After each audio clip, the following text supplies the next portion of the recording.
तुम्हाला सगळ्यांनाच माहिती आहे की आज मराठी चित्रपट बनवणं आणि ते रिलीज करणं आणि मराठी पब्लिक पर्यंत पोहोचवणं इतकं कठीण झालेलं आहे की फिल्म हिट होणं हे खूप महत्वाचं आहे. कारण आपण खर्च तर अवाढव्य करतो, पण ते खर्च पूर्ण येणं काढणं हेही कठीण आहे. आज कालच 2 दिवसापूर्वी माझा एक मित्र आशिष शुभाळे, तो गार्गी फिल्म ज्या फिल्म मी त्या फिल्मची हिरोईन होती, त्याने आत्महत्या केली.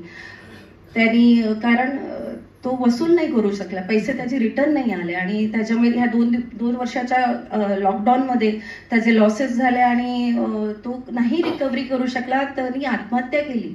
असे कित्येक निर्माते आहेत जे करू इच्छितात फिल्म्स, पण त्यांना रिकव्हरी मिळत नाही, त्यांना फिल्म्स त्यांचे रिटर्न येत नाहीत. तर त्याच्यामागे काहीतरी कारण आहे. ज्या पद्धतीने तमन्नाने ज्या बजेटमध्ये फिल्म आखली आणि त्या बजेटमध्ये कम्प्लीट करण्यात कौतुक स्वरूपचं पण आहे, कारण त्याच्यातून त्यांनी कम्प्लीट करून ती फिल्म रिलीज होऊन तुमच्यापर्यंत आणते. त्यामुळे परत असा कुठलाही निर्माता येऊ नये की ज्यांनी आज आशिष जी वेळ आली ती अजून आणखी कुठल्या निर्मात्यावर येऊ नये अशी देवाकडे मी प्रार्थना करते.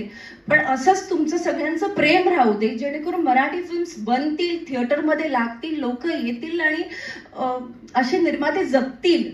कारण मराठीवर प्रेम करणारे अत्यंत लोक आहेत, पण मराठी फिल्म बघण्यासाठी मराठी आज अविभाज्य, आपण एक वेगळ्या लेवलला आपला मराठी बाणा गाजवतोय. पण मराठी फिल्म्स बनवणं आणि मराठी फिल्म्स थिएटरमध्ये येऊन बघणं, जर थिएटरमध्ये पिक्चर लागतो तेव्हाच लोकांपर्यंत जातात. आज छावा चित्रपटाला पण प्रेम मराठी माणसानेच दिलं, म्हणून मराठी तो चित्रपट इतका गाजला. जर तोच मराठीमध्ये असला असता तर तेवढा रिकव्हरी केली असती का?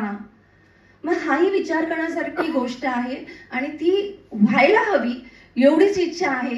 हा चित्रपट बघा, हा चित्रपट खूप छान आहे, लाईन त्याची खूप चांगली आहे, कॉमेडी आहे, सगळे दिग्गज कलाकार. मी खूप वर्षानंतर संजीव बरोबर काम केलेलं आहे.